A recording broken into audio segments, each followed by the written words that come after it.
So here we are with part 3 of our TMNT gallery diorama series from Diamond Select Toys. They sent us this great Michelangelo, which is the third part in the series. He just got released, so he should be hitting shelves now if he hasn't already. And this gives us, a big piece of our pizza here, of our Ninja Turtles, if to use the analogy. And essentially, you can see from the box, very similar to the other two. The only thing missing I noticed in the back was how you assemble the three. I think that one was only on the Leonardo box and wasn't on any subsequent box, but it tells you the optimal placement for the three. And if you watched our Raphael video, you see why that is the optimal placement. It's because the bricks on the inside of the roof, or the material on the inside of the roof, matches up. If you put them in opposite corners or adjacent sides, it does not match up. The top or the outside part will, but the inside part will not. So they did it expertly crafted on the inside to really sync up the best way. And we'll have the other two here so we can show you how these three fit together on the video, and as well as what they look like inside. So that is all for the box. Let's hop in and check out Michelangelo. Trying to strike a balance between keeping this in frame and letting you guys see all the detail, so apologies for him being super zoomed in, but you'll see why in just a moment. Taking him out of his little plastic shell, we have him here sealed in his factory brick, I want to call it. This generally has tape at the top and bottom to keep it from popping open, although this form fit makes it really hard to happen. So once you manage to get that, it just kind of slides out. And now we have our Michelangelo. So let me give you a 360 right now so you can check this guy out in his detail. So you can see he has a fun little skateboard. He's up on one leg. He has his two nunchaku here, a great grin on his face. I absolutely love this grin. We'll check that out in more detail in a minute. He's got some pouches on his belt. On the back, they perfectly captured the nunchaku holsters. I really appreciate that. That's detail that's lost often on Michelangelo, or it's a secondary detail. Some companies just put one or three, which makes no sense. But yeah, you can see all that. And again, we got this great base. So this is going to be another corner of the rooftop they're on. But this time he is jumping off what looks like a collapsed chimney or something here. So that's pretty neat. He's got brick on there, and it seems to be mashed up and acting as a support base. So a little bit different than what we saw with Raphael and Leonardo, but still fun nonetheless. It gives him a little bit of his character with that fun skateboard on there. And again, this is another character like Leonardo that is leaping off the diorama, so I kind of appreciate that look to the display. I mean, great detail if you look at the bottom of the skateboard here with the wheels, with the little screws holding the wheel mounts onto the board. And you kind of got a textured top like most skateboards would have for that grip. So a lot of great detail just put into that board, even though it's an accessory piece. He's still got his knee pads. He's still got his little wrappings, his belt with the M on it, the little buckles and the snaps on all his little pouches. These nunchaku are detailed very well. A little give to them. I mean, they're made out of plastic. They're not made out of metal, so they're going to have a little give to them. But they're still form fitting. They're very solid. They're not going to fall apart. You get the wraps on there, the gold handles. Very nicely detailed as well. And then you swing around. He's got the wraps on the feet, consistent with all the characters. And then he's got his shell. Shell is really nicely detailed as well. Each of these shells are kind of unique, so I kind of appreciate that as well. He's slightly different color than the other turtles, so they're keeping with that. Each turtle is a slightly different shade of green, so he's much, I don't want to say, he's like a darker green, which Michelangelo always was, so I appreciate they kept that consistent. And I think that looks really great when you do that. And then there's this awesome smile. I don't know if you guys can see that from this angle, but his teeth, there's a little bit of opening there, so they're kind of layered in. So I really, really, really like that smile. It's very Michelangelo-esque. And he's the party dude, so he's going to be smiling a little bit. So here you could also see the brickwork on the, I want to say it's a chimney or some kind of steam release for a building here. Yeah, you can see the great brickwork, different colors. It's smashed in where he's jumping on it, so you can see he hit it, and it definitely smashed. So yeah, that's kind of neat. I don't know why he attacked this, but he did. And then you got that great top of the roof, which will be consistent with the other pieces. And yeah, you can see the little debris hanging out here. So And then you got these bricks in here, which we're going to have to match up to the other pieces in just a moment. We'll show you how it mixes in with Raph and Leo. But that is essentially your look at the Michelangelo gallery diorama. And as promised, I want to put him in with his brothers here. So we previously showed you Leo and Raph, and they fit together exactly like this. I'm not remembering off the top of my head where Michelangelo went, but we're going to find out in a minute. And the reason we're going to know is because of how these inside bricks match up. And they matched up perfectly for Leo and Raph. So I think Michelangelo goes here and Donnie goes here, but we'll find out in just a moment. So I bring him around, and yep, this is where he goes. These match up perfectly. On the inside, again, if you could see this, I'll bring it in a little bit closer. If you could see this here, these two little bricks here, or stones or whatever, they match up perfectly, although the shade of color is off a little bit on this one.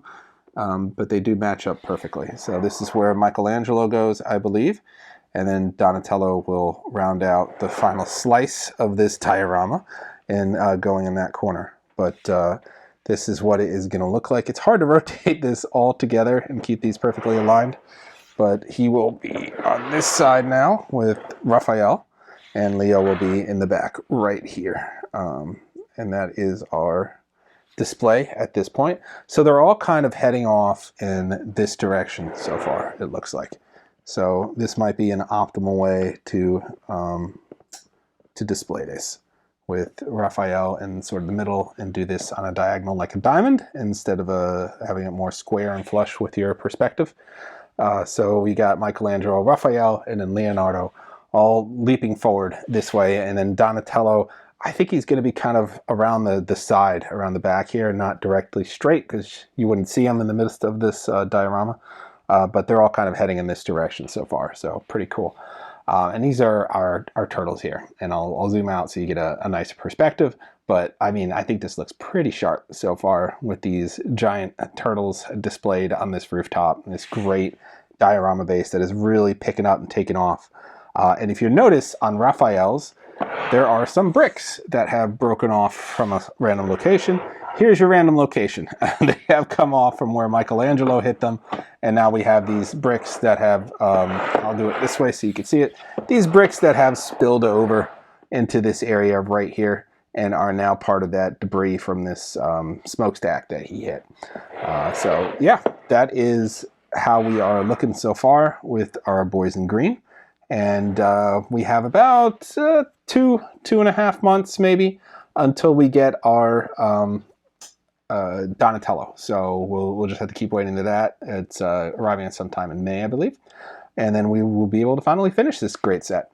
So that is our look at the latest edition in the TMNT Gallery Diorama line from Diamond Select Toys. So there you have the latest edition in the Diamond Select Gallery Diorama TMNT series, Michelangelo. Like I said, he's pairing well with his brothers here, and the base is starting to tell a story. You have that spillover brick from Michelangelo into the base of Raphael. You have this Mauser leg here on Raphael, and then a foot over here in Leonardo's. So these bases are clearly all telling the same story. These guys have just fought some enemies, Mausers or whatever, and this whole scene is spilling over onto each of these bases. So we're going to see what's going on with Donatello's base, because we got some broken boards here on Leo's base, and these might be from something Donatello's doing on his side. There might be more of this chimney here. I mean, you could just cheat and look at the Donatello one, but it's kind of fun to see all these aspects spilling over onto each of the bases. And like we say with a lot of our reviews on Diamond Select products, sometimes the bases steal this show. I mean, they're really amazing. That Bishop Premier Collection statue we did, check that out. I still think about that base. It was that giant Sentinel hand. That's awesome. It just makes me want a giant Premier Collection Sentinel to fill that base in with. So yeah, I mean, this base is pretty cool.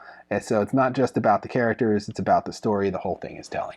So we have our nice set here. Kind of hard to spin it around, but we're just missing that final piece of the pie, and that is Donatello. And he will sit over here, and we'll see how he looks when he sits in here with his brothers, that they all kind of face the same direction. If you want to cheat, you could just look at a New York Toy Fair coverage of the Diamond Select booth. All 4 of them were there. We had all 4 of them together, and we got to do a nice 360.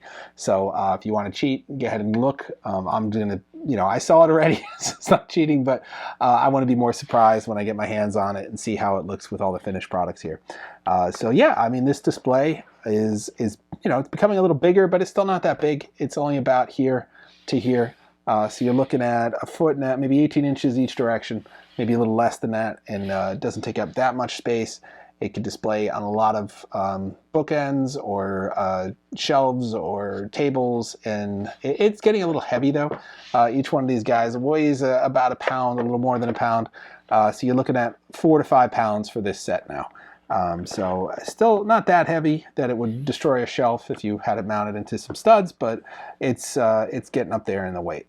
But that's great. I mean, you get a really solid set here. It looks amazing, and a lot of great detail on it. So pick this guy up right now. He's about $50. We'll have our special code for you when he's in stock. You can get it for 10% off at Entertainment Earth.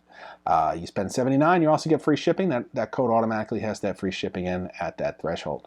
So that's all for this time. What's up next? We're going to be looking at a lot of other things. We're going to have, as you saw earlier in the week, we did Indiana Jones. Following that, we are going to be taking a look at some Super 7 Turtle stuff. I don't want to spoil that, but it's going to be big, and I think you know where I'm going with that. So we'll be taking a look at some Funko stuff coming up. We have Transformers. We have Masters of the Universe. And of course, next month is Ghostbusters month. The whole month. I think maybe every single review will be a Ghostbusters product. Not 100% on that. Depends on if I get the samples in time, but I will aim to make almost every single review a Ghostbusters review to celebrate the release of the film.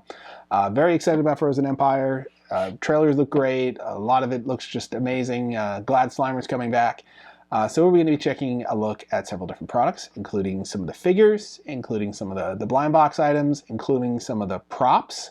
I'm not talking about the Hasbro Series 1984 wand. I mean, we'll talk about it. I'm not going to be showing that because it's basically the same Afterlife wand with new grips on it. I don't think they changed anything in terms of the sounds or anything like that. It's basically just a cosmetic upgrade. A lot of people take those handles off and put on the 84 grips. They're 3D printed or whatever. So this is just saving a step.